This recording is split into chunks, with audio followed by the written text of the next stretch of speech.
like him, but not enough to have sex with him yet. What do you say to him?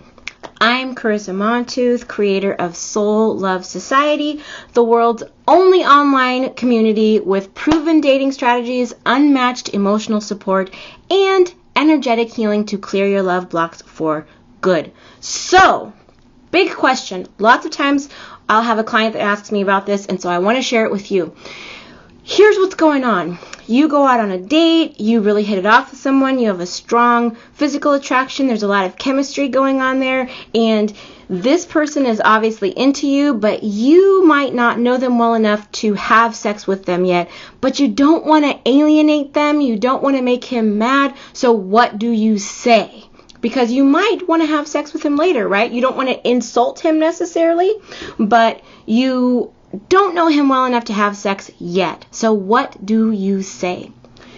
Well, first let me show you what's going on behind the scenes. What's going on behind the scenes is oxytocin. So women have much more sensitive receptors to oxytocin, which is the love and bonding hormone. And what that means is that when you have an orgasm, you are going to bond with that man for 2 to 3 weeks very powerfully. Men's receptors for oxytocin work a little bit differently, so he might bond for about 2 to 3 hours, right?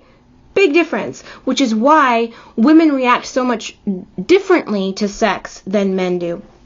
And why you might want to put the brakes on casual sex if you're really looking for a lasting relationship with a marriage-minded man.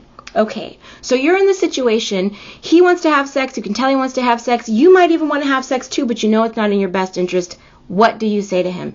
This is what you say. You take a deep breath, you look him in the eyes, and you say, you know, you are exactly the kind of man that is very attractive to me. You're just a wonderful, wonderful guy.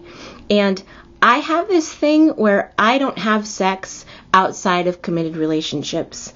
And the reason is that I am a wild animal in bed, and I really don't want to unleash that if, I don't know he's going to stick around. So I have to be really sure that he's going to stick around before I do that. And then you smile, and then you change the subject. You can say, hey, the wings here, I've heard the hot wings here are delicious. Whatever it is, it doesn't matter, but then you change the subject. Now, the beauty of doing this is that he will not be angry when he hears you say that or feel rejected or anything like that. He will feel flattered, and he will also be thinking of you for hours, maybe days. So you've accomplished 2 really important goals with doing that. And you haven't closed the door to having a physical relationship with him in the future, but you have increased the chances that he is going to want to get to know you better.